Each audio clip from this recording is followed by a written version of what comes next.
players are excited. A lot of net to work with there, and he makes no mistake. In shoots a Skarloff save. In tight. Up top. The first win against the United States since 2016.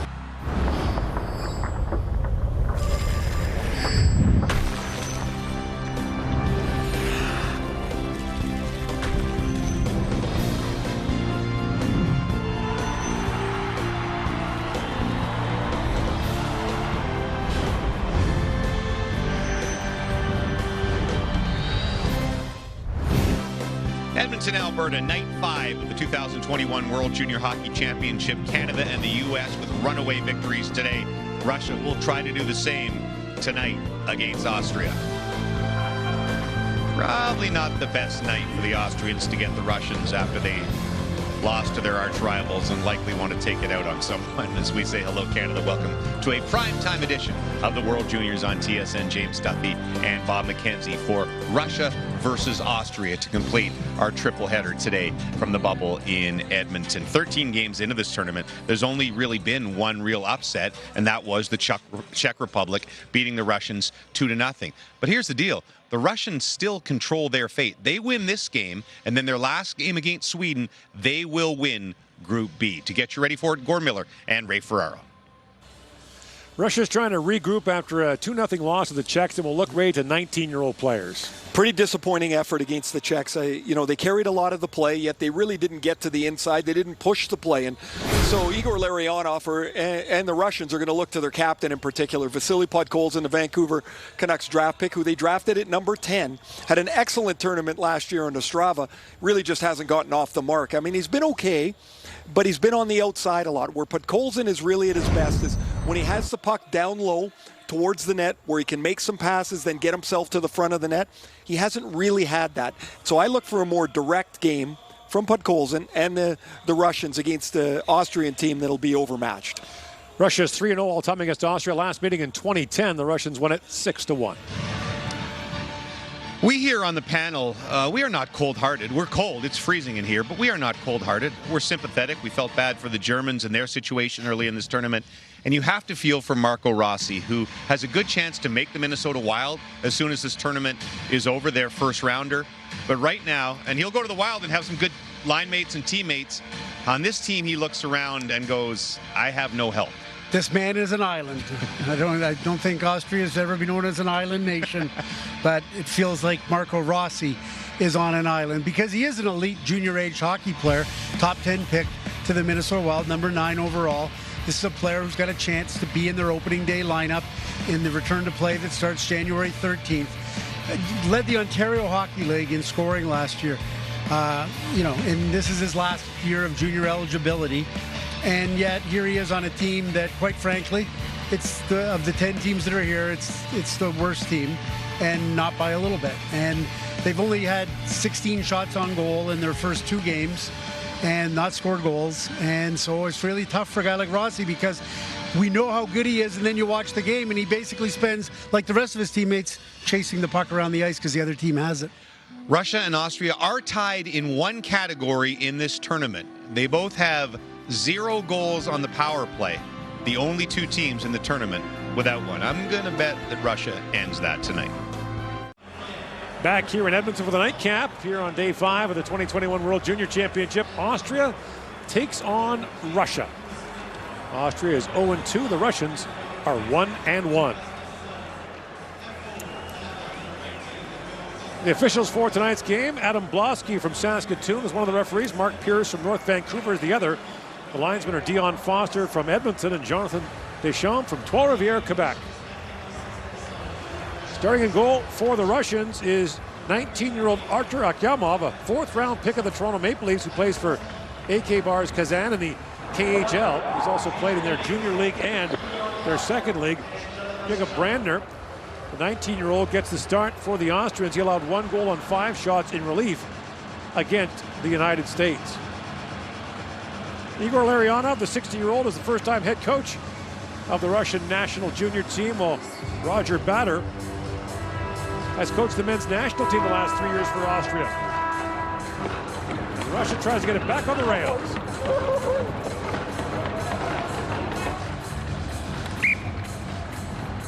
Hold up there, gentlemen. All right, have a good one. And here we go. First time these teams met was in the 1981 tournament in West Germany. The then Soviet Union beat them 19-1. Hamidulin back to Chichakov. A couple of lineup changes for Igor Larionov's Russian team. Daniil Cheka is a scratch, along with Vladislav Firstov. So Mikhail Abramov, a Toronto fourth-round pick, draws in, and defenseman Igor Shahovtsov is in as well.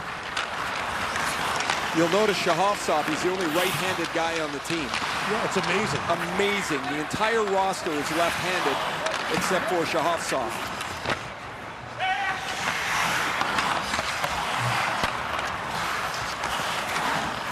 Pivoting back in the corner is Timo Pollard. And now brought in across the line. And a quick shot there for Pokager. And that's stopped by Akyamov. And we welcome to our virtual fan club fans from Austria, a great sporting nation with the oldest flag in the world. Aren't you full of knowledge?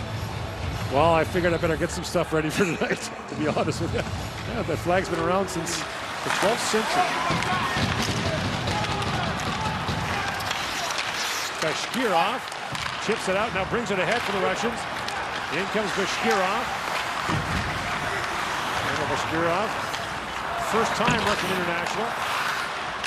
Kanayev plays it back across. Bashkirov is poke check. And it's knocked back to center ice. Austria lost 4-0 to Sweden after being beaten 11-0 by the United States. They qualified out of Division 1A last year.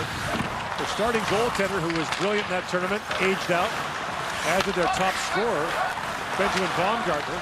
And the best forward in the tournament. I mean, that's the most difficult thing, isn't it, for the qualifying nations, is you don't get to the tournament with the same players that qualified. Right.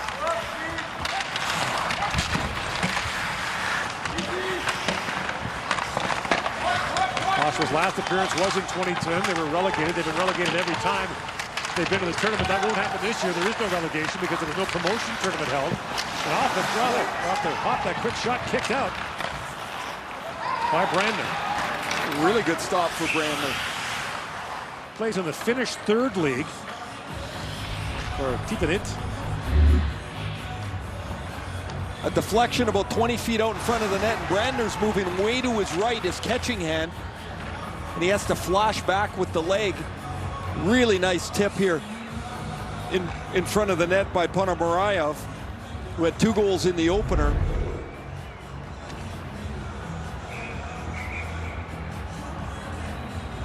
The Austrians rather bring 6 players back from last year's Division 1A winning team.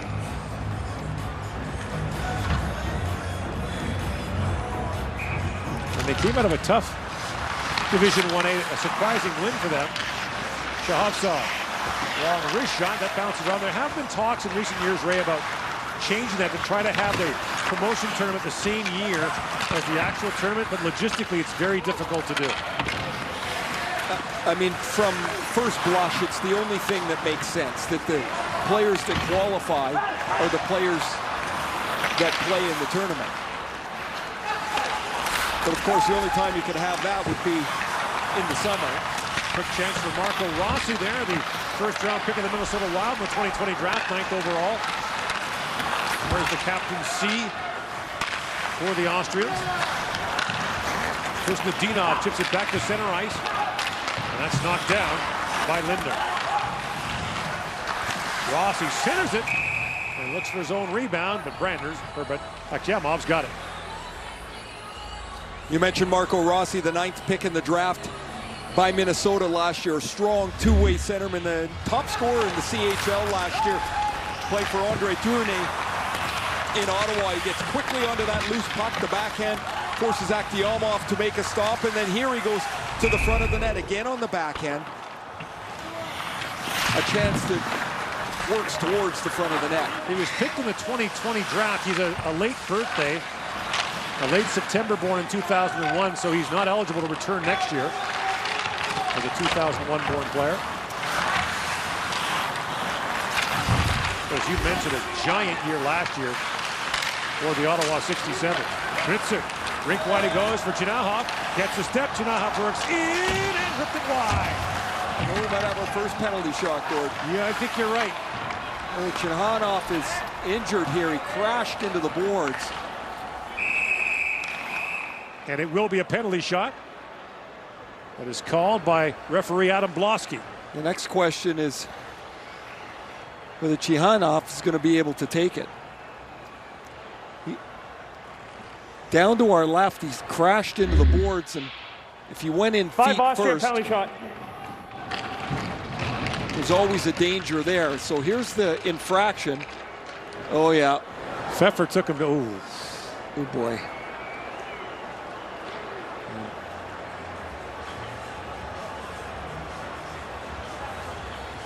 Not so certain he's going to be even able to continue here. He's on 1 foot, hopped over the bench. And he will not take the shot. It will be Rodion Amirov.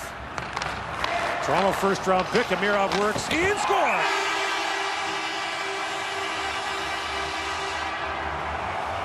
So on the penalty shot, Russia takes a 1-0 lead.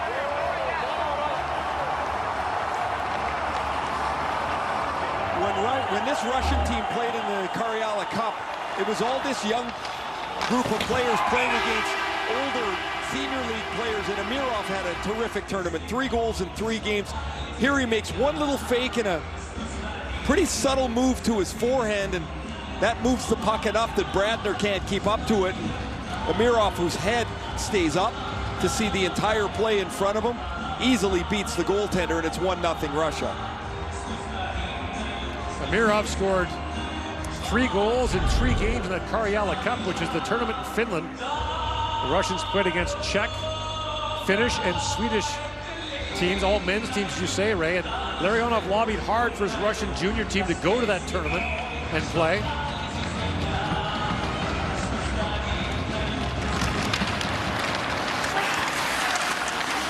Bosch trying to kick it ahead.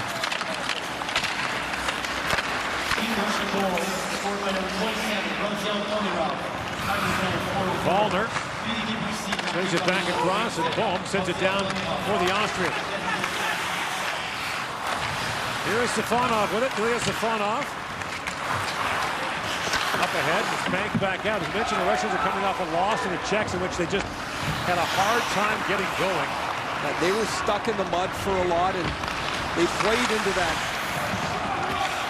trap that the Czechs were playing. They just carried the puck and held the puck and stayed around the outside and really didn't create much problem for Lucas Parik and the Czechs. The Czechs blocked a boatload of shots. Zanov plays it back. Kanayev plays it right back around. The Russians will close out the preliminary round tomorrow night against Sweden. That shot pounded up the end boards by Kanayev. The Swedes will play on back-to-back nights to end the preliminary round. Their undefeated streak still intact with now 54 games. Kanayev plays it down to Groshev. Ponomarev centers it, and a jam play in front. And Bardakov thought he'd scored, but the referee says that Brandner kept it out. Brandner barely able to keep this puck in front of the goal line. Really good work as Bardakov sets up shop in front of the net. He's behind the defense, and he takes 2 whacks at it. The second one pushes it towards the goal line, but it's kept out by Josef Bradner.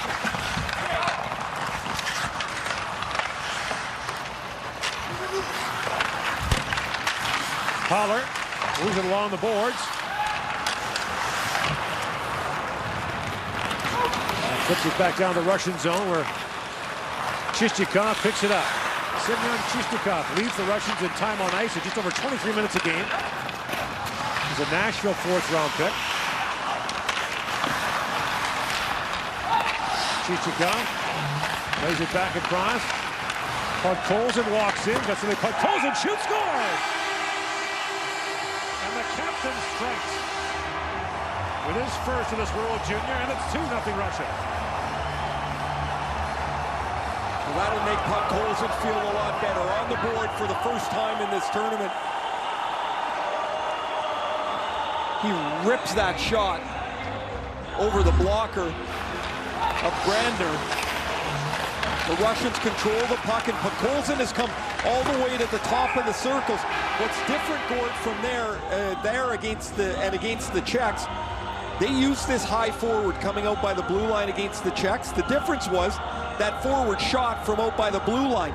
Now Podkolzin walks in almost to the dots and rips this over Brandner's shoulder. That's a terrific release by the captain Podkolzin in his third tournament. Podkolzin's played 24 games this year for SKA St. Petersburg in the KHL. Got 2 goals and 6 points. He had 2 goals in 30 games played in the KHL last year. Kuznetsov a shot pouted wide, but again, that's a teenager playing against men. Kuznetsov around the beach club. That long shot went wide. Kuznetsov steps up. And the Austrians can't clear it out. Gritsik works it. He fires. Brandner to save. That's picked up by Harnish. Brought back the other way by Lucas Toller. He flips that down. Akyamov steered that away. Hochegger trying to dig it free. Kirsanov has it back. Ballmer ties him up. Ballmer gets loose. Throws it back in front. And Akyamov has that. Amirov on the penalty shot. Podkolzin from the slot, and it's 2-0 Russia. Time now for Gear Up with Skip the Dishes. Well, here's the thing. At the Sutton Place Hotel, where we're staying, you have to take the bus to the rink. It's only a few blocks, but you can't walk because you're in a bubble. So Graham Horn, one of our bus drivers, has been exceptional this tournament. Back and forth he goes all day. A ray of sunshine throughout this whole thing. Skip the Dishes, the official food delivery app of Hockey Canada. And the bubble has been very tightly kept. Kanayaza feeds it across. Stefanov works in, tries to center it, gets it right back. Here's Stefanov with it. Koshkirov plays it across. Kirsanov. Down to Kanayaza. Kanayaza drops it back, and a sharp angle shot taken there by Stefanov is knocked away by Brandner. By the way, Chernohov has gone to the Russian dressing room now. After being tripped earlier, that led to the penalty shot goal by Amirov. Chichakov for Ponomaryov. Into Bardakov, shoots, it ramps off the stick of Pfeffer over the glass and out of play.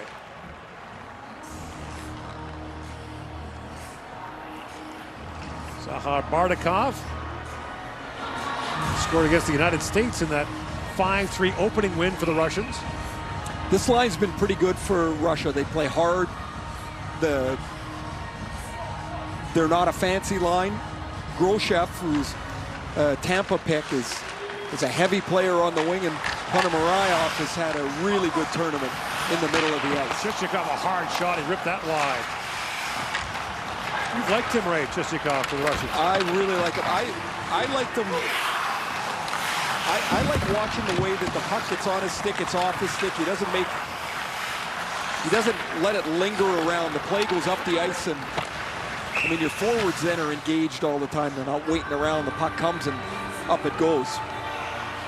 There is Vasily Ponomaryov, a Carolina second-round pick, scored twice against the United States, played for Shawinigan this year in the Quebec League, had 5 goals in 9 games. Carolina's got a couple of players here. Noel Gunler, the Swedish forward, a second-round pick as well, has just got an absolute rocket. Bar down. He's not shooting in the bottom of the net.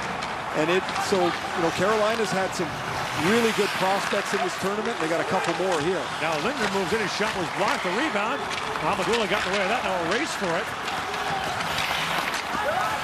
That's moved out by Netsaseni. Peters moves in and shoots. And Akyamov makes the glove save. talking about those picks, and earlier we were talking in the Canada game about Quinton Byfield and you know how he's come into his own here, and it's maybe not as fast as some people would like. Remember when we saw Sebastian Aho for the first time? And we were underneath the stands, and he was in his gray shorts and t-shirt to get ready for the game, and he looked like he was 12 years old. And here he is just a few short years later as one of the most creative players in the league. And star. What a line that was. Playing between Line A and Puljujarvi, they were just dominant in a Finnish team that ended up winning the gold medal. What a team they have. There's Shahovsov, number 14, playing it back for the Russians. Now flipped ahead, drop pass for Amirov in front, he missed that.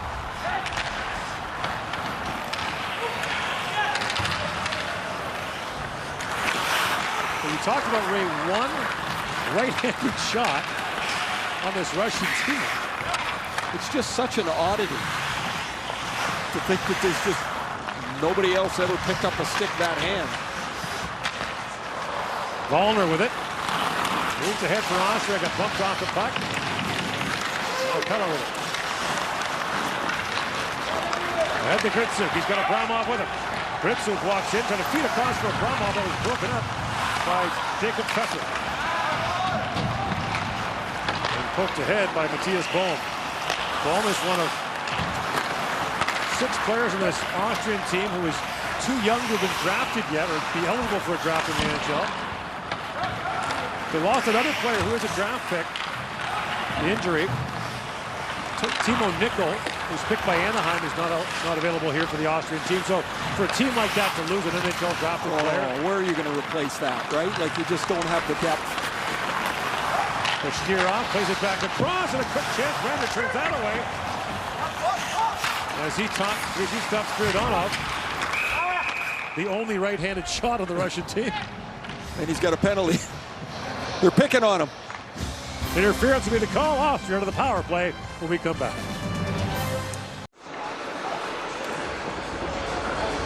Igor Spiridonov is in the penalty box for this interference play.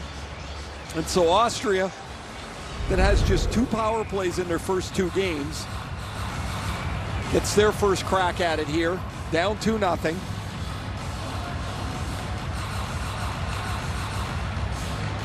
And everything will try to go into Marco Rossi's hands.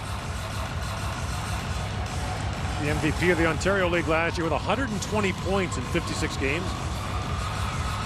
And remember, the Austrians qualified last year under Division 1A without him.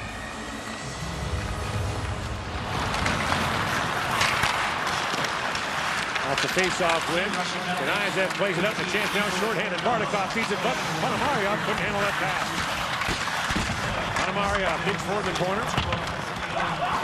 And Linder lost the handle as well as it slid back by Bardakov. Bardakov plays hard. I mean, that's a really good effort play to come back from behind the net to steal the puck. Husnudinov winds his way in. Husnudinov centers it. Husnudinov is one of 7 Russian players who can return to next year's tournament. That's the biggest change we've seen under Igor Larionov. His predecessor was not a fan of 18-year-old players. Valery Bragin last year brought a team almost exclusively of 19-year-olds. That was his trademark. Husnudinov works in and shoots at the goalpost. Now Amirov with a chance. He was moved off the puck by Toller. On the other side, a good chance there for Harnish, and it's kicked up at Yakimov. 50 seconds to go in the Austrian power play.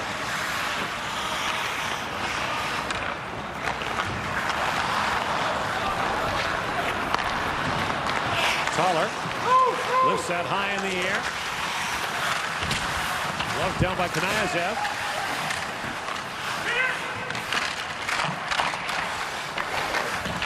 Below the goal line, here is Hochegger trying to get free. Fabian Hochegger tied up, and Ponomaryov plays it down. Some pretty good examples here of the Russians, just how much more powerful they are as skaters, that They close the gap. There's no room to go, and when there's a puck battle, they're going to win that because they get better balance. In came Rossi, and that's punched away by Akyamov. Well, we saw in the first game the Russian penalty killing was very aggressive against Team USA.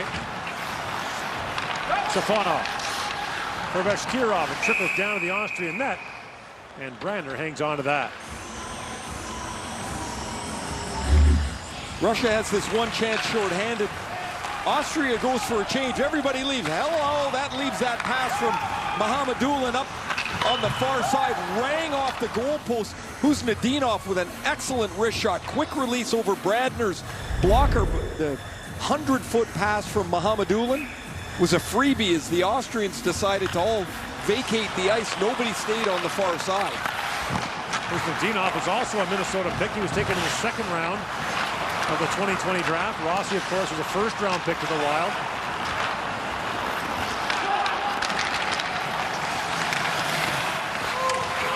That's Asani. Laid that back down to the Russian zone. They're changing. Chichikov to Gritsu. Gritsu shoots. He just missed far side. And it's back down to the Russian zone. Artemi Kanayev. For Kursanov. Bounces that down, and Brandner will hang on. Shots are 10-5 in favor of Russia. 2-0 they lead here in the first. Now the penalty shot by Rodion Amirov, who was able to take the penalty shot after Chernihiv was injured. He's left the Russian bench, by the way. And after Amirov scored to make it 1-0, Captain Vasily Podkolzin, who's got the puck right now, made it 2. Chernihiv was a first-round pick of the Columbus Blue Jackets, one of 5 first-round NHL picks in this Russian roster, so an important piece of the puzzle for them. Anytime you see a guy go in feet first, it's just a dangerous way to go into the boards. He didn't really have any other option. And now he's got a long shot, rebound, score! Podkolzin's got 2.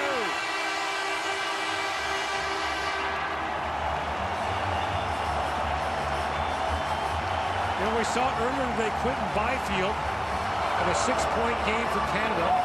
Podkolzin came in with no points and has 2 goals here in the first period. A little relaxed, the air comes out of you a little bit. You can just play your game. Look how strong Podkolzin is behind the net. Keeps the play alive. Amirov, good work against the boards. He shields the puck. Watch Podkolzin though. He doesn't stand below the goal line, wondering where the puck's going to go. As this puck ends up back at the point with the work from Amirov, 2 quick strides to the front of the net, and he stops the puck before it gets to Bradner, and then good hands to pull it to his forehand, and he's got a freebie from that point. That's good work by Podkolzin. We've seen the good wrist shot, and now some nice hands from in tight, and Russia leads by 3. And now a steal by Groshev winding in. Groshev a backhand shot. Brandner makes the save. Back at the point, Kuznetsov to Ponomaryov. Crisscrossing with Groshev. Larionov had to juggle his lines here with Chernihiv out. Kuznetsov back to Ponomaryov. Zahovtsov plays it back in. Groshev digging for it. Chofin slides it back out.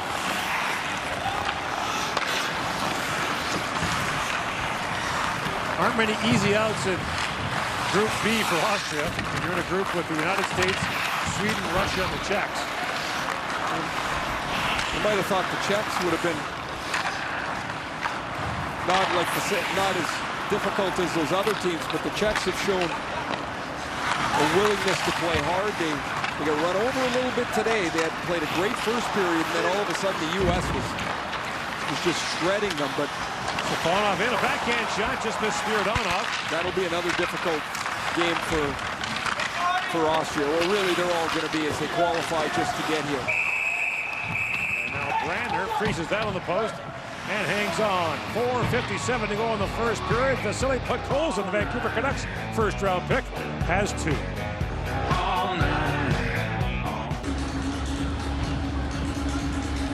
Under 5 to go here in the opening period. Russia with a 3-0 lead on Austria. Kursanov plays it across. That's drawn out. Top Austrian hockey players, of course, Thomas Vanek, a 5th overall pick for the Buffalo Sabres.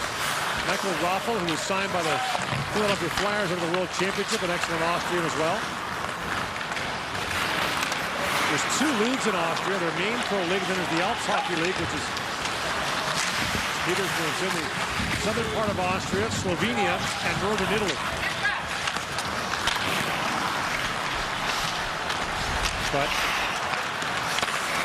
their specialty is on the snow, going downhill very quickly. The greatest downhill skiing nation in the history of the Olympic Games. More Olympic gold medals in downhill skiing than any other country. Kokenger with a quick shot.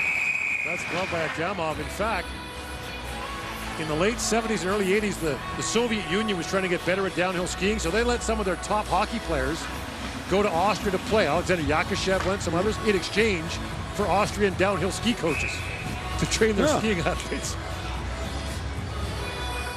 And when I was a kid, one of the greatest Olympic moments I remember was Franz Klammer winning the gold medal in Innsbruck. He was the last out of the gate. And I remember the call, they said he's all over the course, and he won by like a 1/10 of a second. It was amazing. But calls it in, fires it, Brander, hangs on, is it in? It's in! Konstantinov reached in, we'll see who gets the goal. It was right on the goal line. If it's Podkolzin, that's a first period hat trick.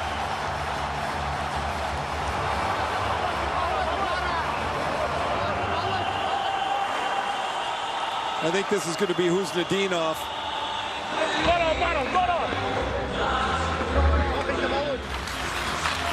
Russia quickly through the middle of the ice, and now the attack is on. Podkolzin, lots of room to shoot.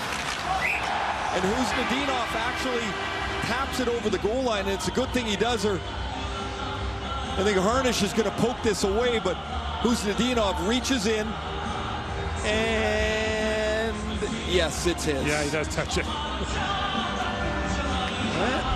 He can tell his parents. He can tell his parents it was a slapper from the wing. I know exactly what you were thinking there. In my books, that's a beauty. There's no room in the score sheet for descriptions. 3 points for Podkolzin, though, in this first period. Yeah.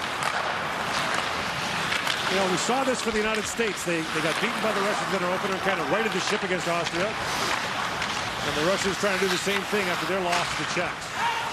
Everything in Group B is up in the air still, though. A long way to go, even though there's only a couple of days left after this.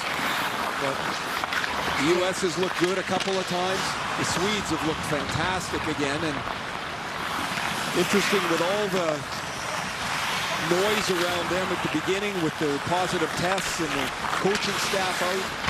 They played the last game without Philip Broberg. They've just got such a good defense, and they look like they can score, too.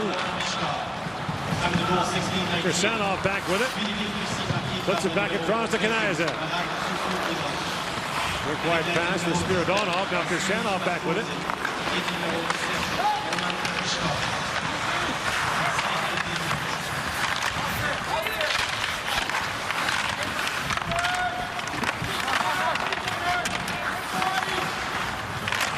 Scrum along the board just inside the blue line for that loose puck. That poor puck. That thing has no chance to make the second period.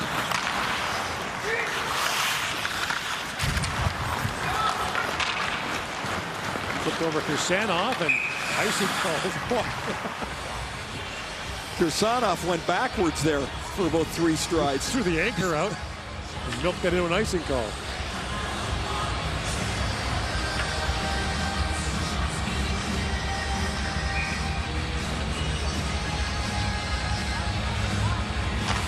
As calm and stoic behind the bench as Igor Larionov is, that assistant coach you just saw is the opposite. He never stops. Kuznetsov, Abramov. Mikhail Abramov has Victoria this year in the Quebec Major Junior League, walks right in, shoots. Brandon makes the stop. In his 3rd year at Victoriaville, a team captain there.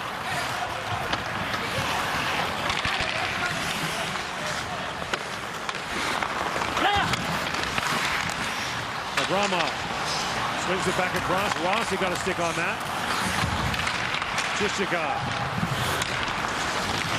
moves that ahead. Afanasiev had that roll off his stick, and Akyamov hangs on to that. And Rossi was in there digging for the loose puck. And that drew the attention of Chichikov.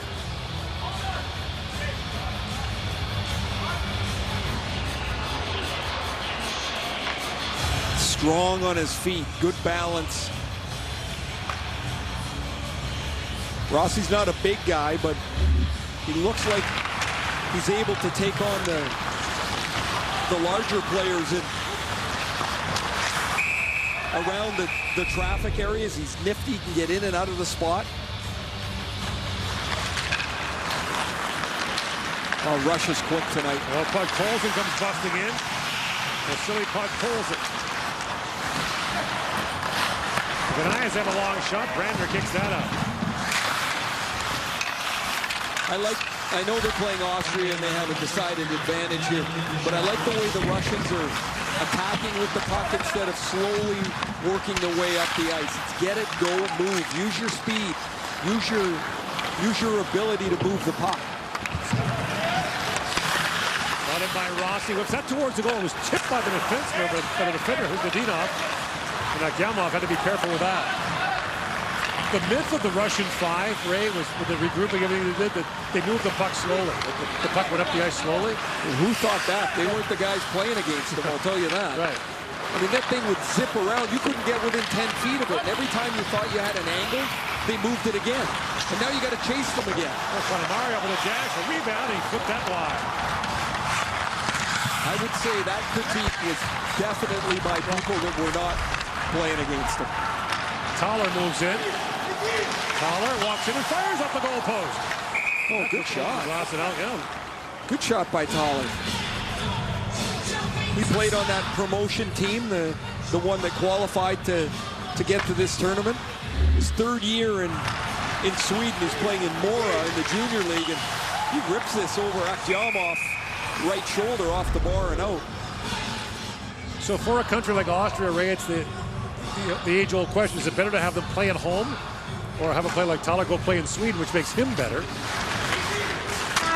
Right. Well, we'll have plenty of time to discuss it. The problem becomes if too many people leave, then your junior league is no good. Podkolzin's got a couple, 3 points in the opening period, and Russia has a 4-0 lead after one. You're watching the 2021 World Junior Hockey Championship from Edmonton. Our first intermission is coming up.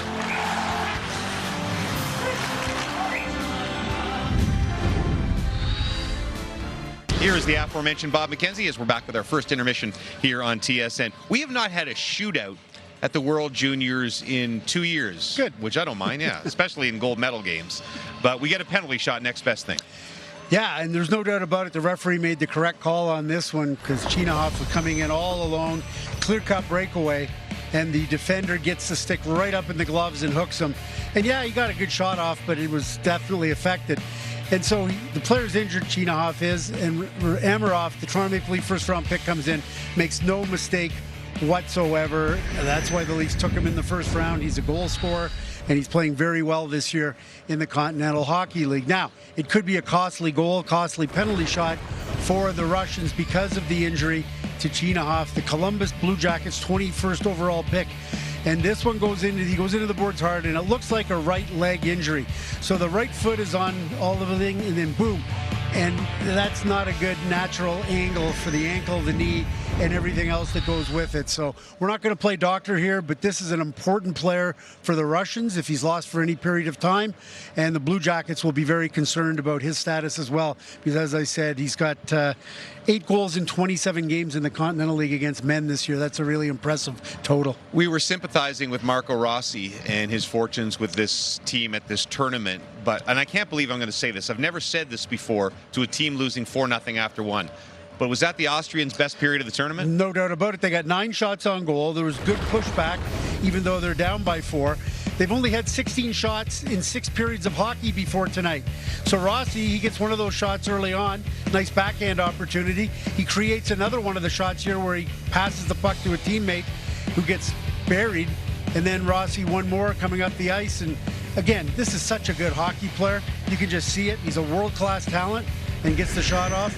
But to have 9 shots in the first period against the Russians, even though you're down 4-0, tremendous pushback from the Austrians in this game. I think at dinner we set the over-under for shots by Austria at 8. And I think you had a little friendly wager with Ferraro color had the commentator under. Ray Ferraro, and he took the under.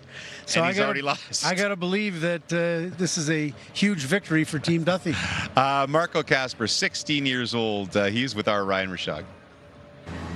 Marco, you knew the Russians were going to be a tough test. How do you think you guys made out in that first period overall? I think we skated more than the last 2 games.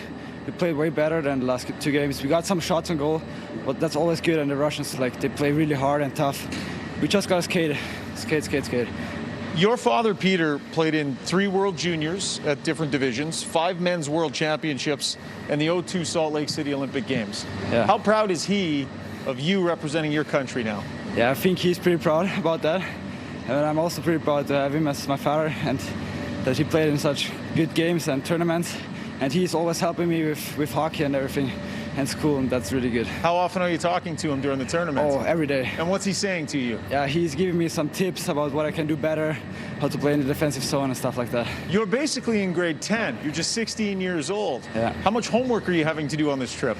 It was kind of much at the beginning, but now, because it's we don't have school right now, so it's not that bad right now. Thanks for your time, Marco. Thank you. Appreciate it.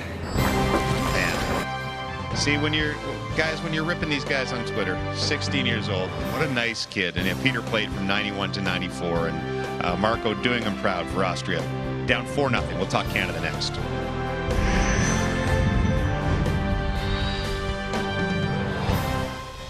Canada, Switzerland. I know you watched it, but let's live it together again. Canada looking to build up that narrow victory over Slovakia on Sunday, and they get off to a terrific start. Just 90 seconds in, Jack Quint will force the turnover, and Quentin Byfield finds Philip Tomasino. Tomasino has goals in each of Canada's 3 games. He's been excellent. 1-0 after 1. Still looking to get the power play clicking, though, in the second. Just 2 for 8 entering that second period, but Dylan Cousins, net front presence, and he will chip it in behind the goaltender. And they're off from there. Nick Suzuki, his shot deflects off Byfield's right back to him, and he has another power play marker, and Quentin Byfield became the story really quickly. 5-0 through 40, third period. More success with the extra man. Byfield will finish this time. 2 goals, 6 points by the 18-year-old as Canada wins it 10-0 to stay perfect. Goal, so that's definitely in the back of my mind. Just getting the relief, finally scoring off that play. Definitely released some pressure, but I still just played the same way, and just got the bounce today, and everything was just going my way. He uses the word relief. It's crazy to call it a coming out party for Quentin Byfield. He's had a ton of huge games in the OHL. He's a 2nd overall draft pick. But at this particular tournament, it felt like that. Yeah, he was the 13th forward, finished, didn't play a minute in the gold medal game last year. Comes back, and Tim Stützle, who went 1 pick after him in the NHL draft, has been so dynamic and putting up points. Today was Byfield's big coming out party, if you want to call it that, at the World Juniors. And the goals were great, no doubt about it. The assists were maybe even better, and even beyond the goals and the points, which were great, he was strong on faceoffs. He was really good without the puck. He was a physical presence.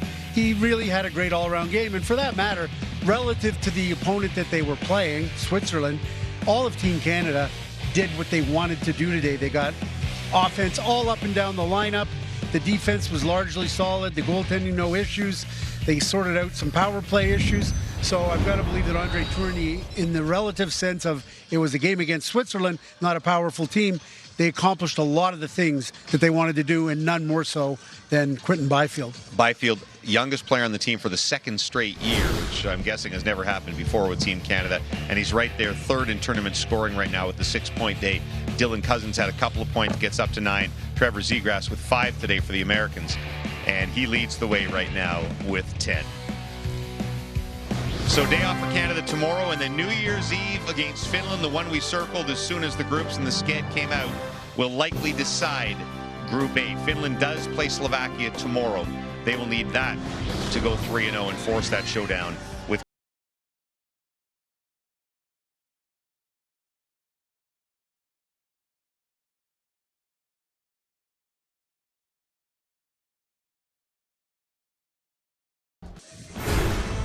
Back here in Edmonton, your first period scoring summary. 4 goals for the Russians, starting with the Amirov penalty shot.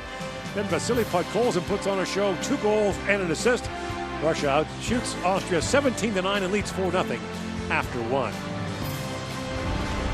Gord Miller back here with Ray Ferraro. I know it's a game against Austria, an overmatched opponent, but that's got to feel great for Podkolzin. It does. I mean, they're well aware they're the better team, but it doesn't matter. When you have it scored, you want to get on the board, and Vasily Podkolzin was able to do so. Terrific first period.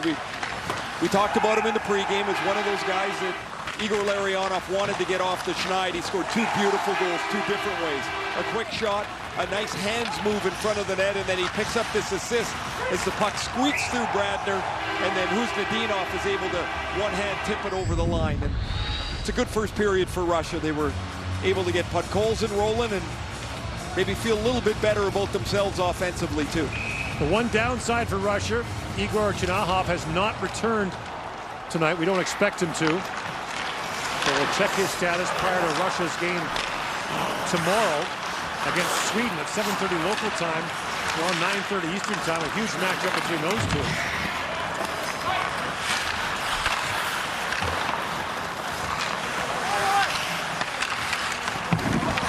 After a sharp angle, it's fired wide by Amirov, who got straightened up against the Czechs with a huge hit at center ice that seemed to knock him off stride for a while.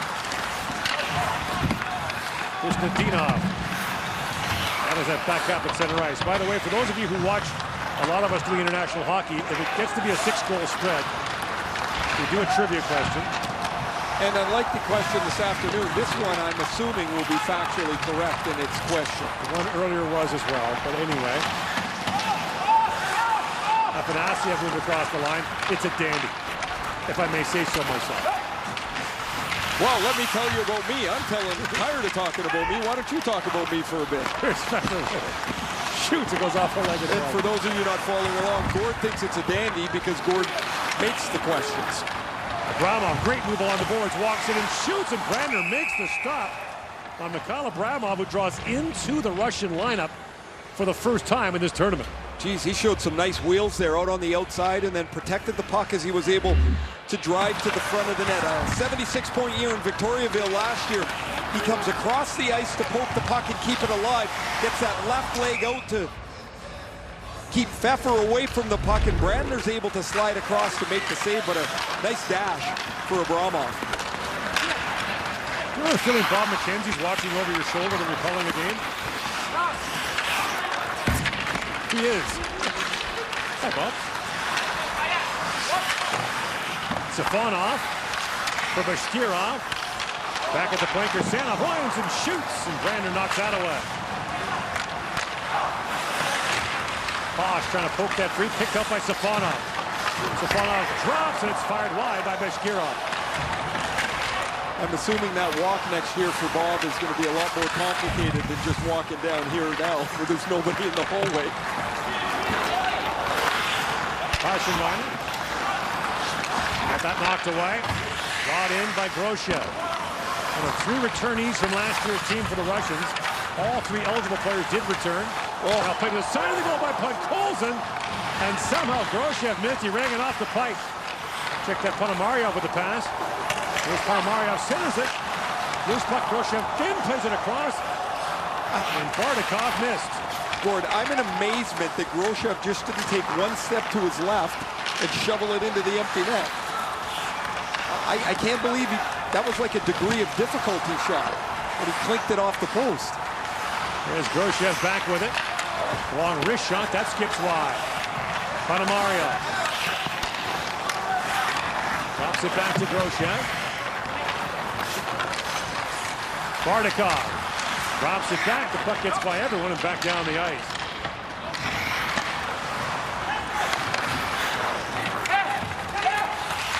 Amirov moves it in for Huznadinov. He gets loose. Huznadinov bangs that back at the point. That long shot by Bichkov. Little leg in front. Amirov back to Bichkov. Russians are changing. Bichkov shoots. That's deflected. And knocked down by Linder. Every time this top line has been on the ice, Huznadinov, Amirov, and Podkolzin, they've been in the offensive zone for an extended period of time. Florian Namirov has scored a penalty shot to open the scoring. Drops it back. Bichka. Husnudinov. Now that Husnudinov sent flying. Shahovtsov had his pass picked off by Peters. Rossi comes jumping in. Peters in, but Rossi's ahead of the play. And it's called offside. There's Maxim Groshev, a Tampa Bay third rounder. Terrific play by Podkolzin down to the goal line. Like, why not just take one step to your backhand and slide it in the net? Anyway, he clinked it off the post, and Brandner's very happy that that puck deflects away. I like Groshev, though. He's a powerful guy, good size at 6'1", about 190 pounds. Well, I mentioned if he's a third-round pick of Tampa, he's bound to be a superstar. Man, they do that a lot.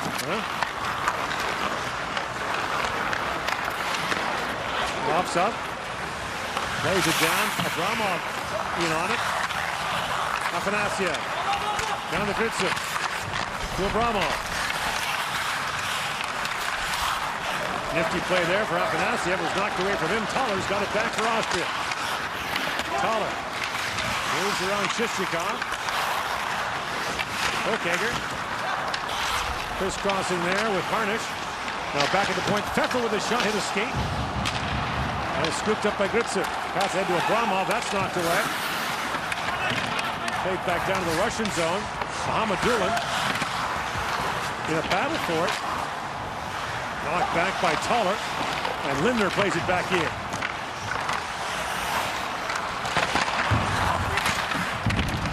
Knocked down by Spiridonov. The race for it, and this will be icing against the Russians. It's not the World Junior unless the Bob father's here. Oh, Robert. Came down. Now I feel the pressure, eh? Yeah. Bob comes down. And Well, if it's any consolation, Bob and I once did the worst broadcast ever of a World Junior game in the Boston tournament in '96, Russia, Sweden. We were awful. See, everybody's got to be on the board for something. Yeah, congratulations to you guys. What made this the worst broadcast? Can you give an example? It's my first game doing play-by-play at the World Junior. I probably didn't know the players as well as I could have. I called a goal that wasn't, didn't call a goal that was. Bob at one point just stopped talking. And then we got in a helicopter after the game to fly back to, I was in Springfield. We got back in a helicopter after the game to fly to Boston for the Canada game that night. And I didn't realize Bob was petrified of helicopters. So that didn't go well. So he was feeling really good for the nightcap. That's outstanding.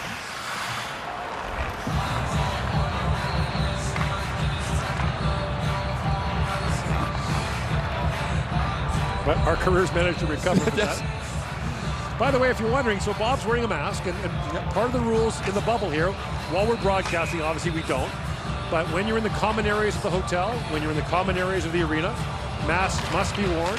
And as soon as we're off the air, intermissions and such, masks are on. We're all in our own little cohort too.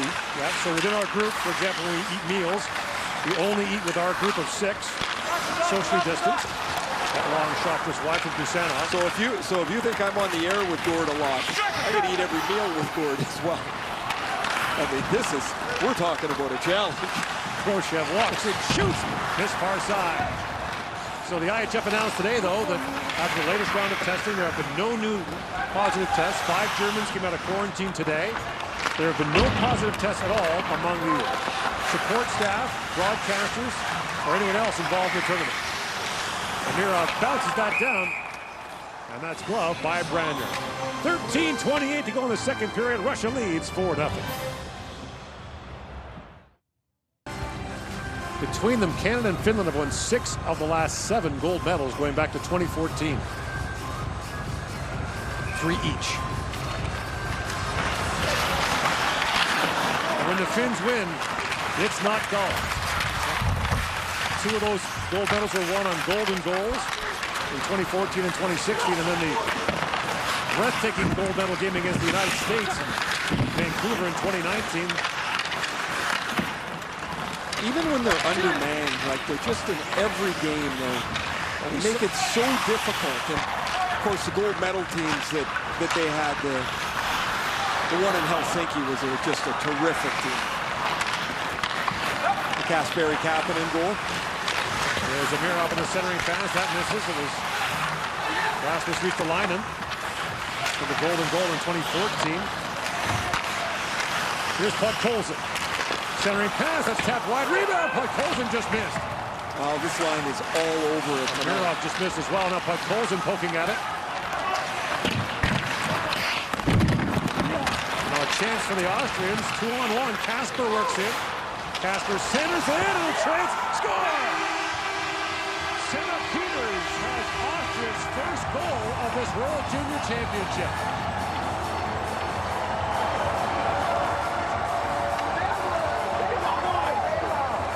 Peters has 7 goals in 6 games in the Swedish Junior League this year. And when this team got promoted from 1A to the World Junior Championship, he had 3 goals in 5 games.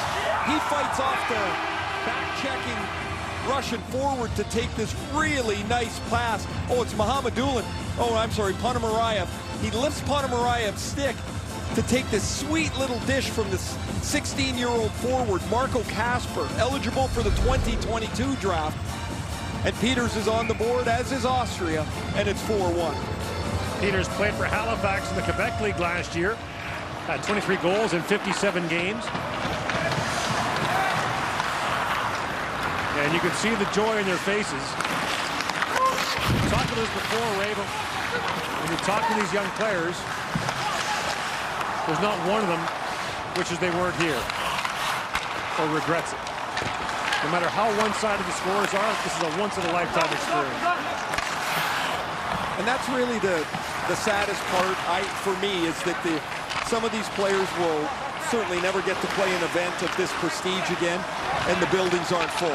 Pashkirov in shoots. You know, they miss it. And to me, I feel badly for them. You talk about knowing a cross-country skier that finished 53rd of 55. He finished 53rd out of 55 in the Olympics and said, I wore my country's colors in the Olympic Games. Marks in the opening ceremony, the closing ceremony. I'll treasure that for the rest of my life. And it's the same here. Tangle up in front of the Russian bench here. Oh, Safonov with a big hit. Safonov's a giant, 6'4", 205. Here's the 2-on-1. Peters to Kasper, and Kasper's out of real estate, so he shoves it across the ice. A nice little pass here, but Peters, who started the play, finishes the play as he beats Akhtiamov over the glove, and it's 4-1. We'll have some penalties here. Safonov goes off. Now, Russia number 24, 2 minutes for boarding and a 10-minute misconduct. So that's the only penalty. I think at one point, Netsasani went off, but didn't realize he didn't have a penalty. But this is a really, you know, the IIHF brought this in a few years ago. The checking to the head, checking from behind brings an automatic 2 and 10. It really is punitive because now, for Safonov, he's done for the period. So combine that with the intermission, he's not going to play for close to an hour. And really, you know, Gord, you've talked about this many times. It's really a safety issue because these rules go up and down the IIHF. It's not just for the World Junior or for the World Championships. It's for Division 1A, anything. And so it's a safety issue for teams that might be mismatched at, you know, in some division that we're not watching here. 42 different nations took part in the various levels of the World Junior Championship in 2019, the last year of full competition. As varied as South Africa, Turkey, and all of these officials work these tournaments. The entire infrastructure is there for every level of every division. Number 24, Ilyasov, 2 minutes for boarding and a 10-minute misconduct at 8:30. One penalty to be certified by the 43 people. Rossi drops it back for Lindner. Here's Rossi with it. Floats that towards the goal. Was knocked down by Akhtiamov. He kind of sat there for a moment. Ponomarayev chips it back down in the Austrian zone where Luis Lindner's back to pick it up. Played last year for the Boston Junior Bruins in the United States Development League. Brought out by Collar. Well, Amirov with a quick little stop up and clear down the ice. The Russians' quickness really is evident on their penalty kill.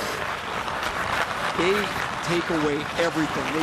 They have smothered everybody, it seems like, when they're shorthanded. Collar sends it in.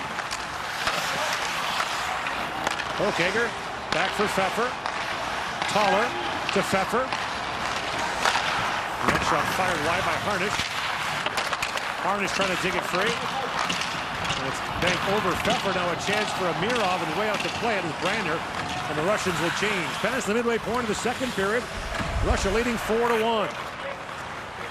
Russians wrap up the round robin tomorrow night against Sweden. We'll be there for that one. And looking forward to it. Austria plays the Czechs to wrap things up on New Year's Eve. Here's Medinov. Back for Afanasiev. He lost the puck to Rossi, who can really fly. In comes Rossi with Peters. Kursanov stays with Rossi. And the teams are back to 5-on-5. Pala, that long shot deflected, but Colson got in the way of that. Now played back in for Peters. Sent up Peters. Down to Rossi. And Peters seals the wall. You can see more jump in the Austrian step now for the goal, right? Well, just a touch of success. That's a Sani. That one caught Colson, I think, in the midsection. He's blocked 2 shots in this shift. That's a Sani back across to Pollard. That's a good play by Colson. Colson works it free, and away they come. Afanasiev. Afanasiev's peeling off on a change. Afanasiev's all by himself and throws it back in the corner. Now a steal. Bardakov walks in and fires. Pad save made by Brandon.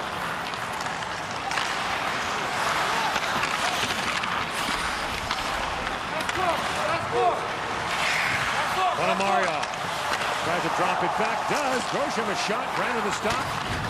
Bardakov back with it. Feeds it back in the slot. Ponomaryov couldn't get a shot away. Chichikov to Bardakov. That's broken up by Netsasani.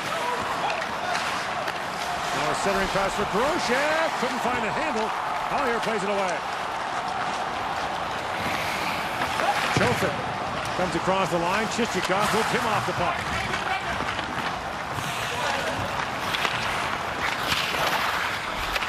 Grosjean feeds that back for Mahamadullah.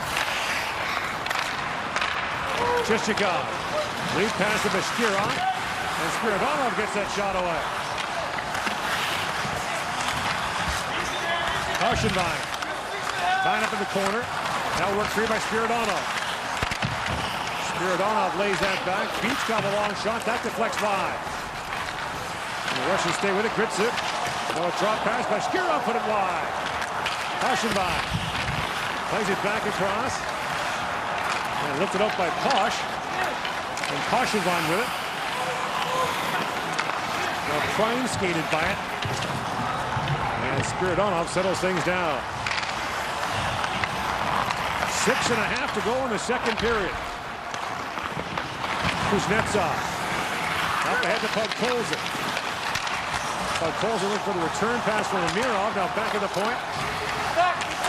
Kanaya's up with a shot. That deflected wide. Kuznetsov got tied up there by Peters.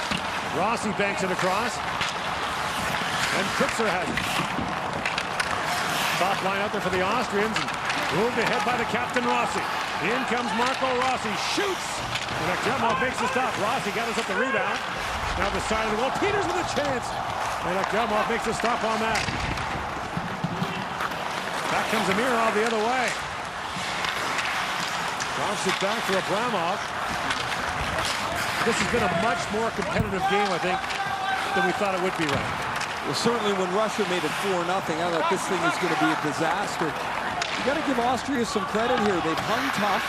It seems like they've played in less fear as the game's gone on. That they're not so timid. They're up the ice a little bit more. They forecheck a little bit more. They get on the puck a little bit more. And it's been a much better period, of course, for them, not just because they've scored. Groshchev in, shoots, that was blocked by Unterweger. Abramov shovels that in front. Shot by Bushkov deflected wide. And now Groshchev pivots back. Bushkov to Kuznetsov to Bashkirov. His centering pass was missed by both Bichkov and Gritsuk. Gritsuk banks it back. Bichkov for Kuznetsov. Centers it, bouncing puck got away from Abramov. Lindner for Taller. And now Harnish has it. Harnish along with Hokager. Hokager a long shot. But Jamov knocks that away. Hokager on the forecheck. Tangles there with Bichkov.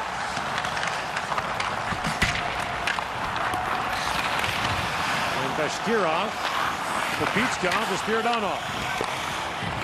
Grander leaves that for Taller. Austria's other goaltender, Sebastian Granishits, must be wondering where are all the shots. He's faced 133 in 2 games. Amirov with a chance, and Grander got a piece of that to knock it up and out of play. 4-1, Russia leads. Ouch. It can be tough out there sometimes.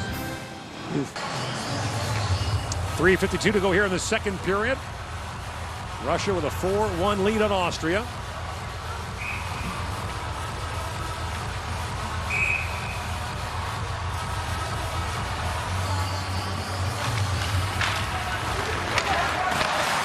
The Austrians could just find a way to play this game on skis.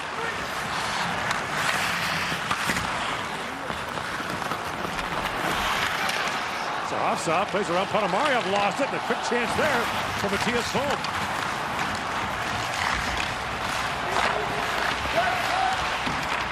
You mentioned the backup goaltender Sebastian Granishits, who allowed 10 goals on 68 shots. The Team USA got shaken up and left that game.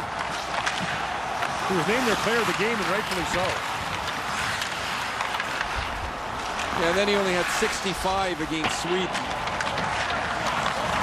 in the 4-0 run. And he was brilliant in the game. Got beat 3 times on the power play. Kirsanov works in, drops it back. Parnikov a shot that goes wide.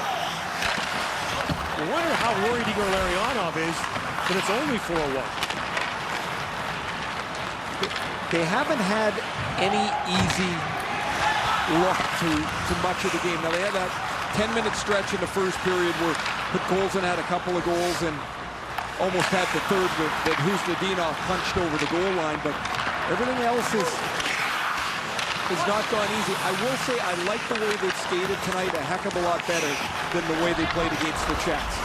Here's Podkolzin with it. Vasily Podkolzin centers it. Bounces off the stick. Podkolzin back in the corner with it. Chichikov with a shot. That deflected wide. Lively bounce off the inboards. Amirov. Now here's that line again. Amirov back to Chichikov. He walks around Tyrick. And the shot deflects to the corner. Amirov tied up there by Kutzer.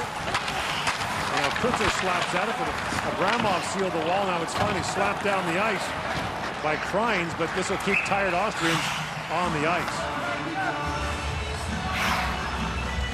Now Russia gets a new group on the ice, and you can see as you know, when the players are hunched over, bent over, coasting around, they're all trying to grasp another 5 seconds of air. Off the draw. Afanasiev hits it back in the corner.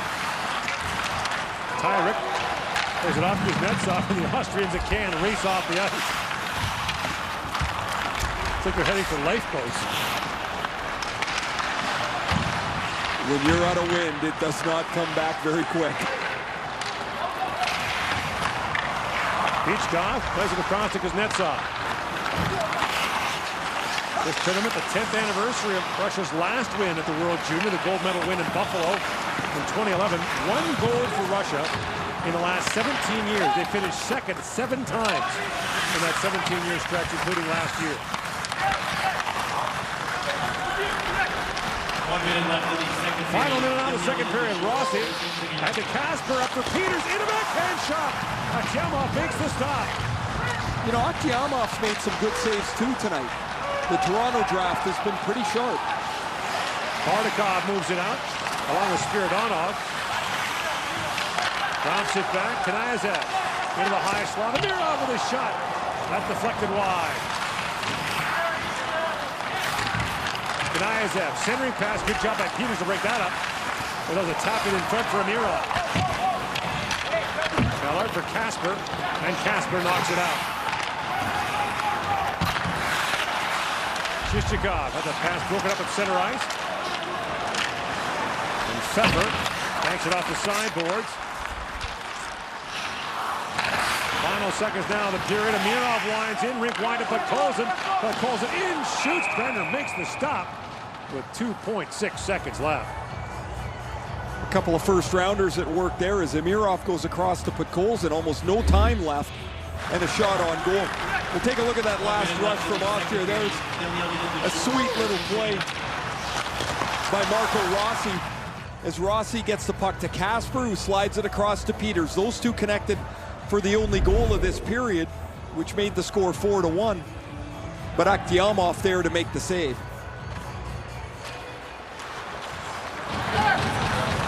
And Austria outscores Russia 1-0 in the period.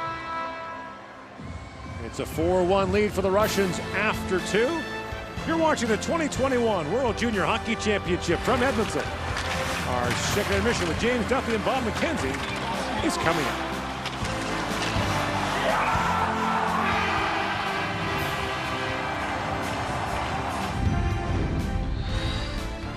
One Pacific on TSN keeps rolling all night long. Oh, Bob came back from his little visit with Gordon Ray. Are you sick of me already? No, the bosses wanted me to go over and do a little job evaluation on Gordon Ray. So Is it going to be harsh?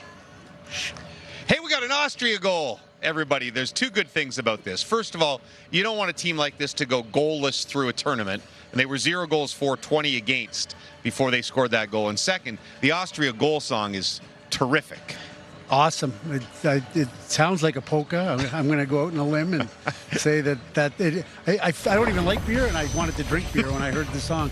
Having said that, terrific for Austria. And if you saw the intermission interview with number 19, Marco Casper, he feeds that puck over to Senna Peters. And the really nice thing about this, other than Austria scored their first goal of the tournament, is that both those players are eligible to return to the tournament next year. In fact, 11 players on this Austrian team are eligible to return next year, and there's no relegation, so they will have that opportunity to come back into this building, hopefully with fans, and enjoy it. But if you saw that intermission interview with the Casper kid, what a marvelous interview. 16-year-old kid, and to be as open and honest and just as genuine as he was, right, and the excitement that they've got going here, that's awesome. When I see those kids, I always try to imagine myself being interviewed at 16 and the absolute idiot I would sound like on television if that happened.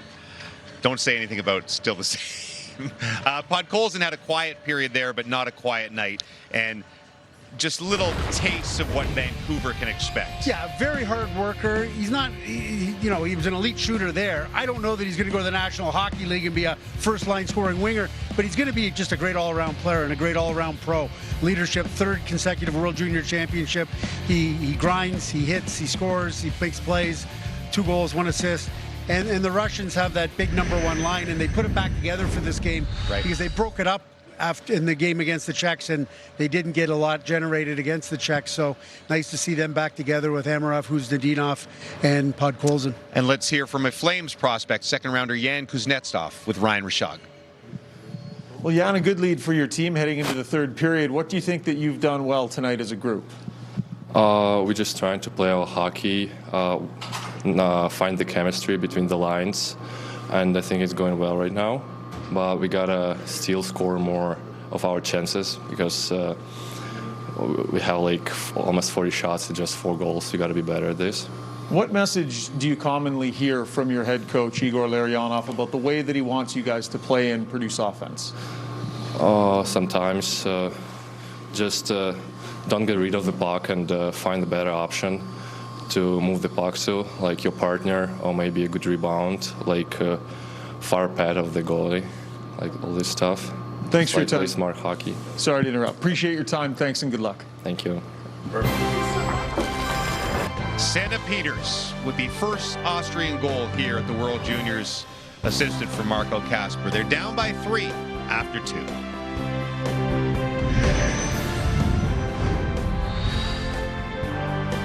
By break, Chris shot through some traffic, rebound on the goal line, score! There you have it. Bobby Orr Brink gets the USA on the board. I can never say his name, just Bobby Brink, because I just love the Bobby Orr Brink. Plays it back across. Podkolzin walks in, but somebody Podkolzin shoots, scores! And the captain strikes with his first in his World Junior, and it's 2-0 Russia. The fans there. With a quick shot, scores! Tomasino again! Phil Tomasino has scored in 3 straight games, and Canada's got a 1-0 lead. Here's Harley with it. Back to Korzak. Korzak shoots, tipped in front, rebound. Oh, what a stop by Patnaud. Zeri thought he had an open net there and couldn't cash, but Patnaud turned him away. Some of your best plays from day 5 at the World Juniors. All right, here's what you need to know about Group B. Let's assume Russia wins this game. Russia plays Sweden tomorrow night. Sweden's 54-game group play winning streak will be on the line. If Russia wins that game, it will win the group. But if Sweden wins that game, then everything will come down to a New Year's Eve game between Sweden and USA, both the streak and the winner of the group. Much simpler here. If Finland beats Slovakia tomorrow, Canada and Finland New Year's Eve to decide who wins Group A. Canada with an impressive 10-0 victory today over Switzerland. One of the impressive things was they got the power play going after a slow start. It hadn't been good against Slovakia, wasn't good in the first period. What was wrong and how did they fix it? Well, to borrow Craig Button's word, it was stagnant. And what was happening was the puck was moving slowly and their feet weren't moving at all. 5 players basically stationary, nobody moving their feet and not moving the puck very quickly. And the execution simply wasn't there either, trying to make simple passes. You know, they're getting their entries okay, but I mean, not battling hard enough. So go to the second period though, and boom, suddenly everything changes. The puck is moving quickly, tic-tac-toe in the back of the net. And that's what they want. They also made an adjustment where Jamie Drysdale went on the second power play unit, and right away it started to generate things from the point. Drysdale's so good at getting pucks through, and he did that, and Byfield tipped the Drysdale shot. So the movement that they had on that power play, both literally and figuratively, was very good. Power play always important in hockey, but even more so it seems at the World Juniors, where 5 of the last 6 gold medal winners have had the best power play in the tournament, and 3 times that has been Canada, including that one last year, which one of the huge reasons they won gold in the Czech Republic. Here it is Russia 4, Austria 1 through 40 minutes of play. Give credit to the Austrians, who were down big early but have hung around, actually win the second period. We'll see if they can hang in there again for the last 20 on TN.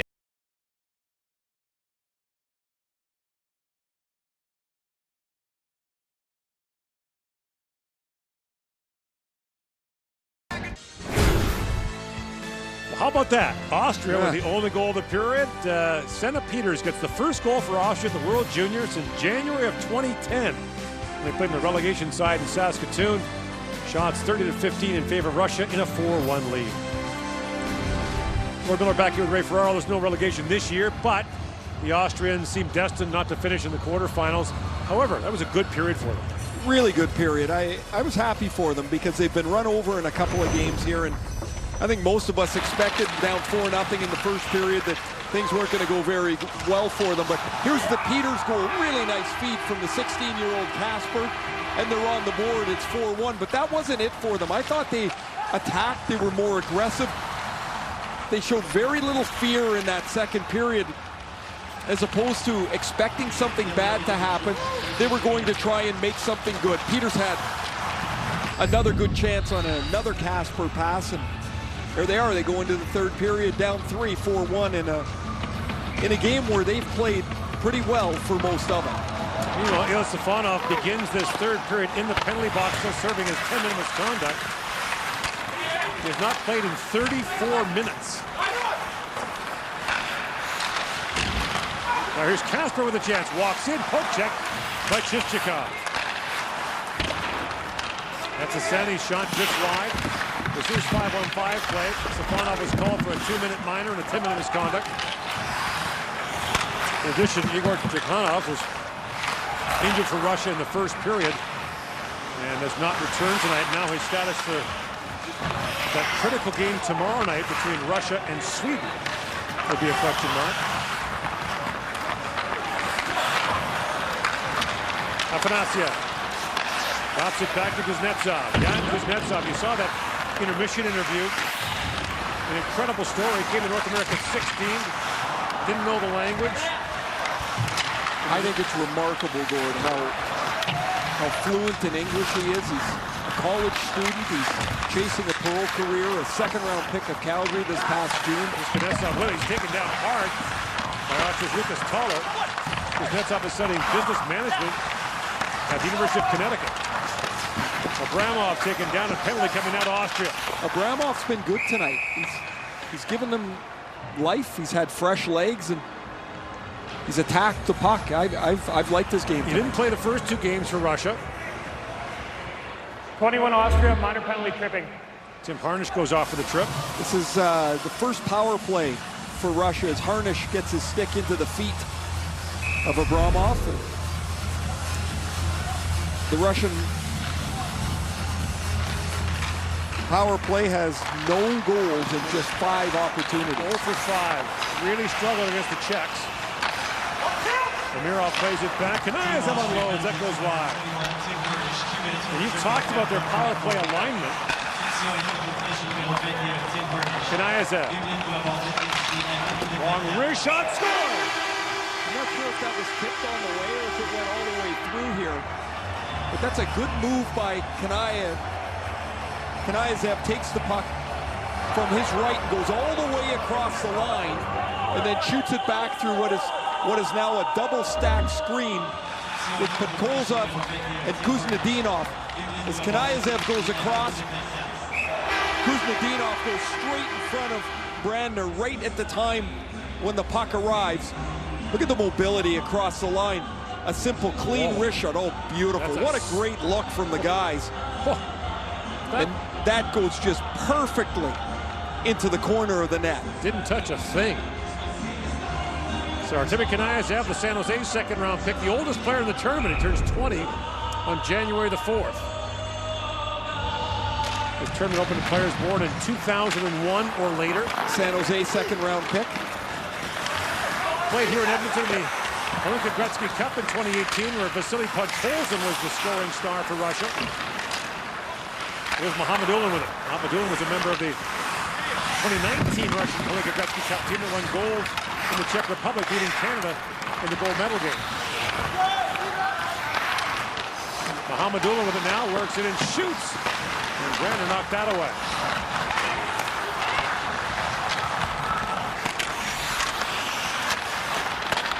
Puts it up after Kryans. Stolen by Amirov. Walks in. He's poke checked there by Bernhard Posch.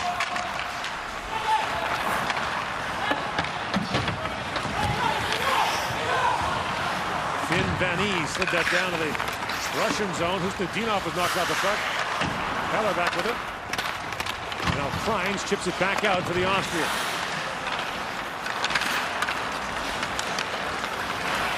Podkolzin works in. And Pfeffer knocked him off the puck.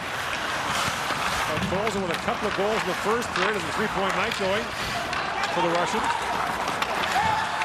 They've given that goal to Podkolzin, but that's going to be changed, I would think. That didn't touch anything, did it, right? I thought it went clean through. I thought that last look of ours that the guys had showed it perfectly.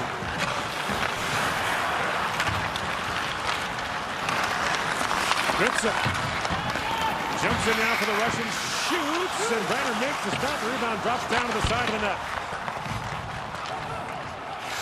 Rovsov waiting for it. Pass for Mirov, and icing called against the Russians. So we'll get another look at it as Artemi Kanayev is going to walk across the blue line. Podkolzin's out in the slot, 19. He's not even close to it. That puck's by him by the time his stick goes up in the air, but you can tell as the arc of the puck doesn't change. It doesn't start to wobble, it doesn't change. That puck is clean through the screen and into the net. Abramov works in with Kritzer. And Afanasiev. Abramov. Back for Beachcomb. Beachcomb along his shot. That goes high. And now Beachcomb can't hold the line. Roman Beachcomb is a Boston 5th round pick in 2019. He played in Alberta in 2018. A couple of times in the Hlinka Gretzky Cup. He also played in the World Junior A Challenge in Bonnyville, Alberta. You know what the name of the Bonnyville hockey team is? Oh, I used to know. The Pontiacs. The Pontiacs. Great name. Kanayev back with it. Perked it up and Chofin with a chance. That goes wide. Wallner back around for Bohm. And Groshev puts that high in the air. They've changed the goal now to Kanayev, like they should. Konstantinov and Afanasiev draw the assist.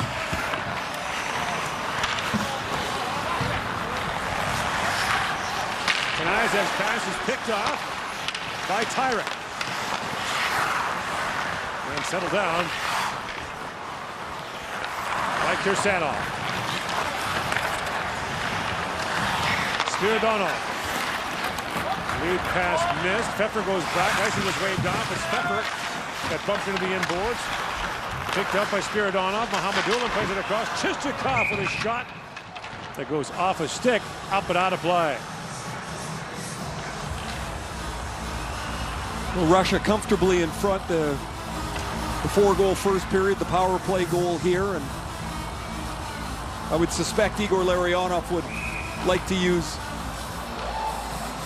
most of his bench here for the remainder of this game, given their short turnaround to the game against Sweden tomorrow.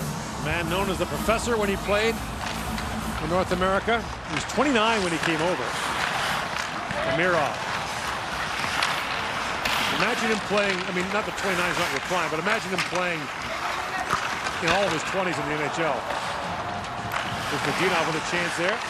Amirov. To Chichikov, now a centering pass. Nadinov comes in, his shot was blocked. Now when I got to play against them, Nadinov drops it back. Amirov with a chance drifted high. Beautiful play. I got to play against them when the big line was still together. It was amazing to watch them play.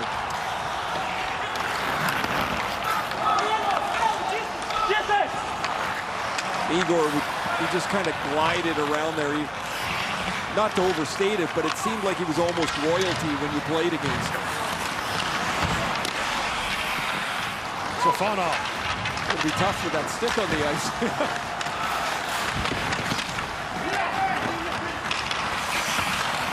Wallner tries to play it around.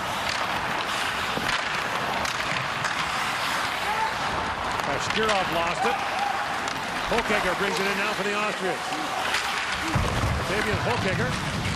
That's sent sprawling there by Beachcomb.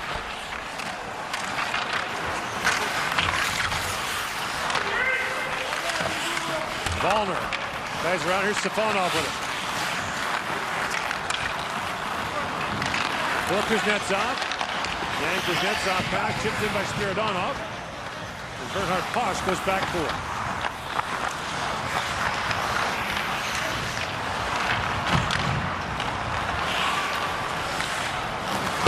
Fowler fires it back down to the Russian zone.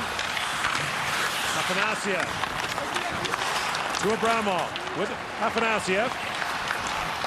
Winds it across the line. The centering pass bounces right back to him. Now picked up by Gritsik. Kirsanov back with it. To Kanayev. Well, the most recent Russian goal. Kanayev threads it back in. Brandner down. Gritsik couldn't reach it. And now Kirsanov back to pick it up for Kanayev.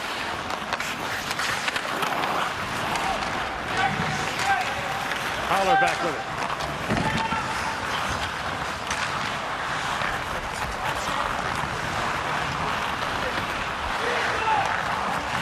Julian Poschenbein regroups for Chofin. Bardakov. In across the line, Panamario, the shot, that goes wide. Mahamadulin. In for Grosjev to Panamario. He tangles there with Volner. Panamario, the centering pass for Grosjev, taking a shot away. And brought up by Kreins. So Hafsov is spilled by Van Ee. And Mahamadulin has it back. Shakir Mahamadulin, first-round pick of New Jersey. You know, we talk about the different maturity levels of players, and Mahamadoulin's about 170 pounds. He's 6'2". Penalty coming to Austria. And by the time he gets his way to New Jersey, he's going to weigh 25 or 30 pounds more. He's a different person. Chichikov takes the return pass to Amirov. To Chichikov. Mahamadulin winds and shoots. Bardakov save. Rebound loose in front. The battle away for Amirov down. And Bashkirov's shot was blocked. Chichikov. And finally the Austrian touched up. And the Russians will go to the power play. Up 5-1 after the goal by Artemi Kanayev. 26 Austria, minor penalty for roughing.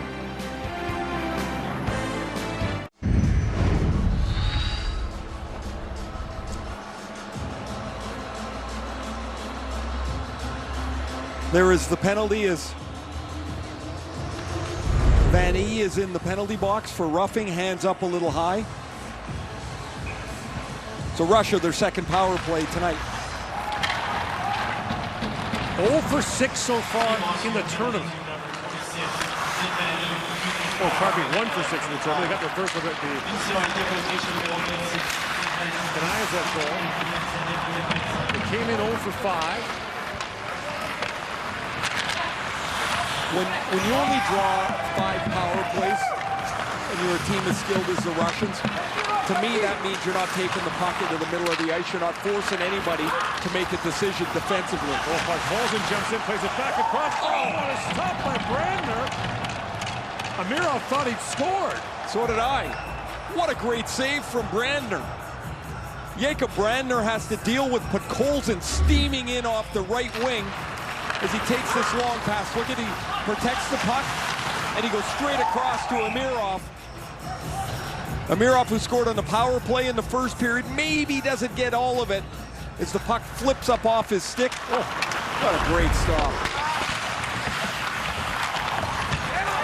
There's a highlight memory for Brandner. A stop on a National Hockey League first-round pick.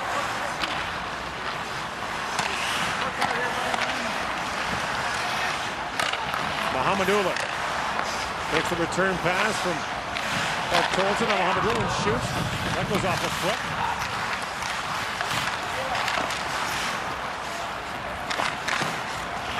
Bardakov to Panamario. Mahamadulin. Panamario walks in and shoots. It goes off the leg as well. Grosjev tries to play that back, and it rattles over the glass, and the face-off will come outside. His first game of the tournament after watching Sebastian Ranishits get pummeled for 133 shots in the first 2 games. Jacob Brandner comes in and makes an amazing stop here of Rodion Amirov. He's looking up to the board to see the highlight. You just have to look for a second more and he's going to see it.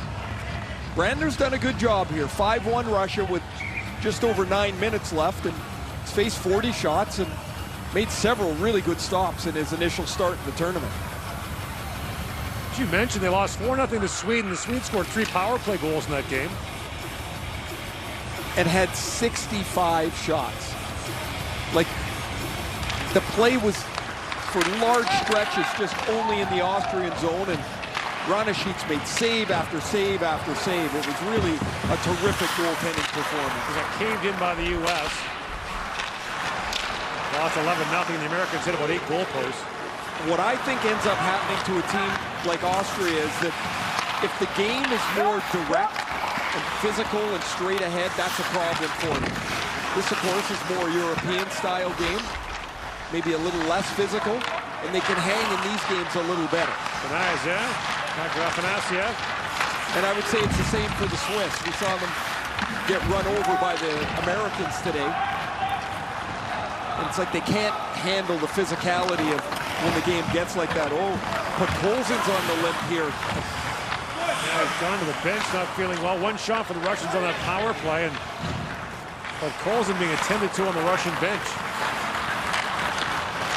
Stefanov, whose banishment finally ended. Spent nearly 40 minutes idle. Legs must feel great. Like you're starting all over again, Gord. You know, you sit there for that long. Well, it is, you know, it is a punitive penalty, and it's designed to be that. And by the way, it's had the intended effect. Oh, you bet it has. I mean, the players get the. If you give them just a regular penalty, it doesn't send the message. They lose 12 minutes of ice time. Oh, they're getting the note. Spiridonov's pass just missed Bashkirov. Pfeffer and a poke it free, but Abramov's got it back to Mohamedulin.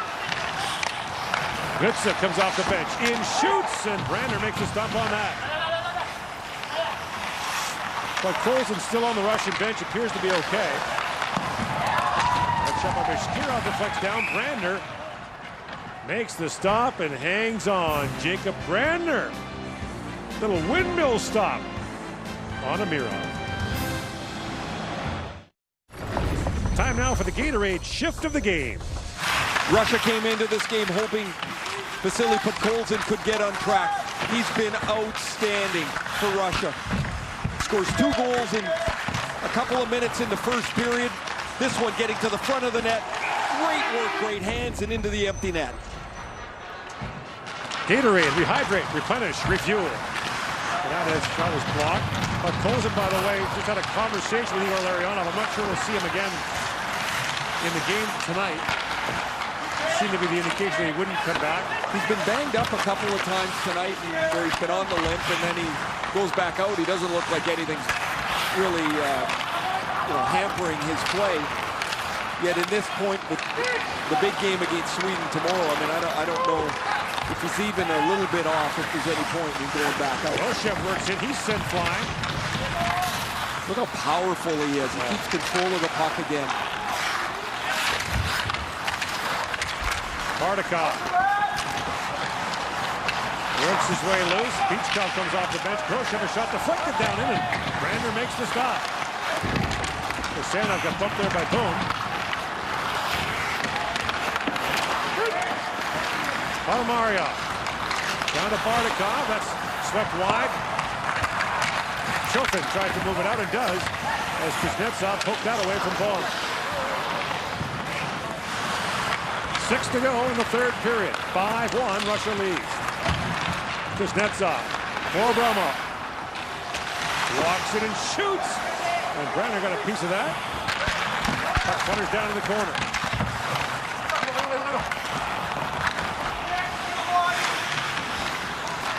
A long shot by Beachcom, kicked up by Brander. Pauschenwein moves to the head. Tyrick with a shot that deflected wide as Beachcom got in the way.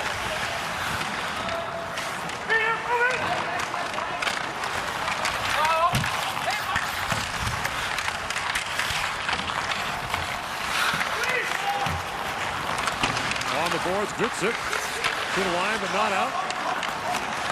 Now Gutzik goes rink wide for Afanasyev. Afanasyev gets a step, works in the corner with it now. Russians changing.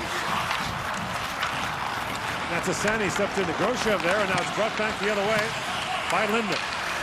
Here's Linden. Spins back in the corner. Here's Rossi on it, Marco Rossi. Chris crossing with Peters, who has the Austrian goal. Inside 5 to go now in the third period. I'm going to ask you the trivia question anyway, Ray. It's that good. You've been talking about this. I'm not even kidding. You've been talking about this since lunch today. Which Austrian soccer star was signed as a free agent by the Dallas Cowboys as a kicker, spent 15 years in the NFL, and won a Super Bowl with Dallas in 1972? He was the first European soccer player signed as a kicker. Afanasiev. The guy I'm thinking of is not in Dallas. Well, he played for a lot of other teams. No, but Jan Stenerud? Tony Fritsch. The Cowboys went over to Austria. He'd never seen a game from the NFL. He was the first player they looked at. They set him as a place kicker, and he won the Super Bowl. Led the NFL in scoring 3 times.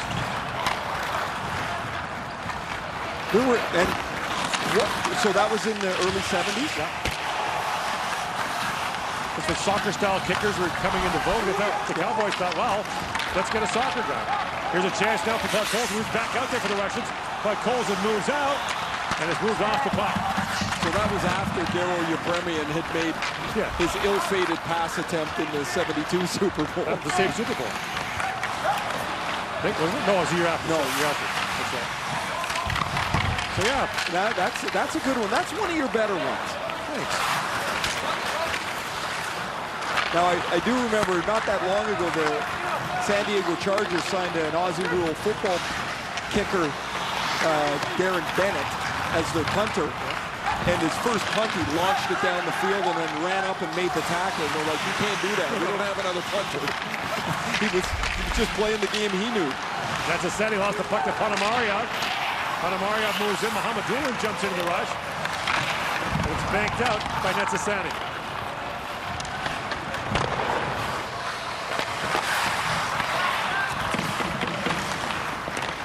Gritsuk. In for Abramov. Abramov moves it back in front. Great chance for Afanasiev. Turned away. Now Abramov with a chance. Another good stop by Brander. He's been good tonight. Abramov walks in, fires the goalpost. Rebound, score, Afanasiev.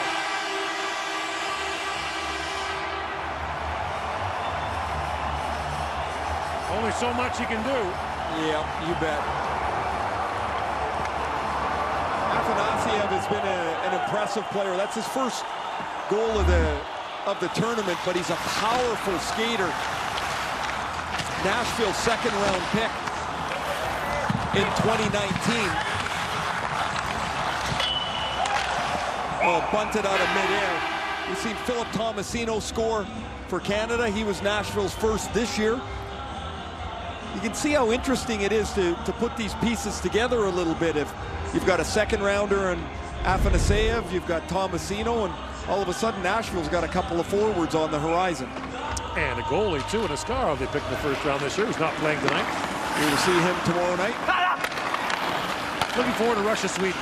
I think it's been a terrific game.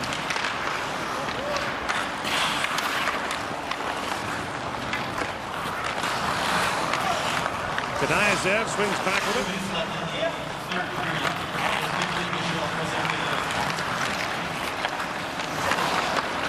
Bashkirov lets it back down. Now Bashkirov back with it. Moves in the corner, drops it back. Spiridonov. And that long shot by Kirsanov is stopped by Brander. There is Afanasiev, the 19-year-old, is 6'3", 203 pounds already. Played some minor hockey in the Detroit area.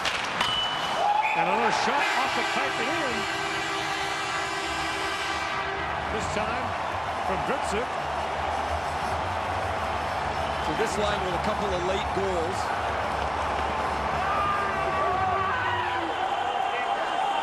.45 seconds apart as Gritsuk gets his first of the tournament. Face-off win, and Gritsuk is going to help with it. Wow, that's a rocket too. Afanasiev puts this right on the tee for him, and he hammers this. Posted in. In Russia, there is the KHL, then their second league, their version of the American League is the VHL. Their junior league is the MHL. Well, Gritsuk has played in all three this year.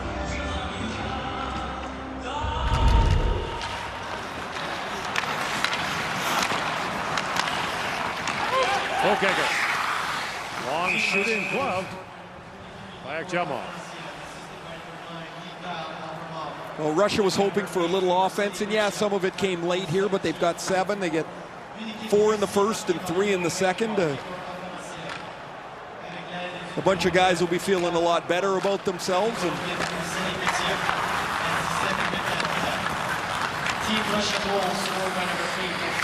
Shishchikov banks it down to the Russian zone, or to the Austrian zone, rather. Now turned over. Panomary on the backhand shot, granted the stop, and it's picked up by Tala.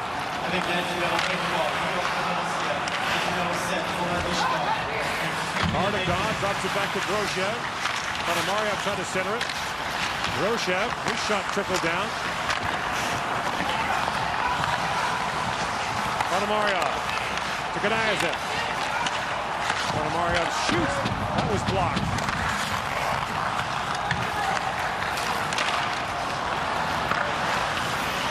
Kirsanov spins it back to Kanayev. He chops at it and picked up by Pog. Good tie in the air out of the reach of Leon rushing. Leon Volner. Spiridonov comes in. Beachkov a long shot off the outside of the net. Spiridonov.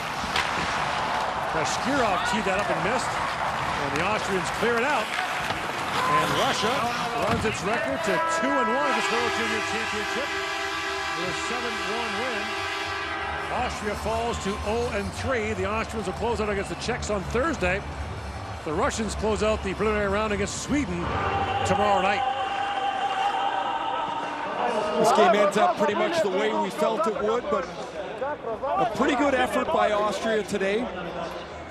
Good goaltending again for them, kept the game close at times, but Russia just too much.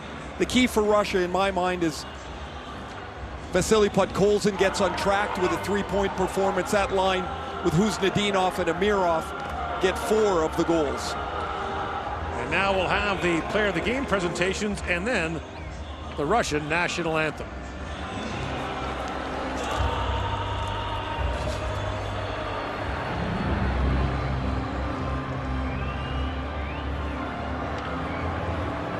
Players of each team is presented by Explore Edmonton, the visitor economy and venue management organization for Edmonton. Each winner will be awarded with a custom wallet from local maker Close General Leather Company. Recipients will receive their award after they exit the ice. The best player of Team Austria est le numéro 23, number 23, Marco Rossi.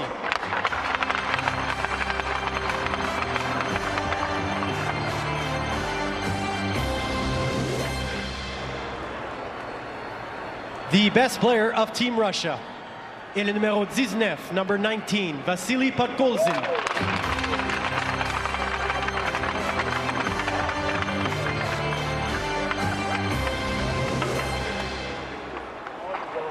Et maintenant, pour l'hymne national, for the national anthem of Team Russia.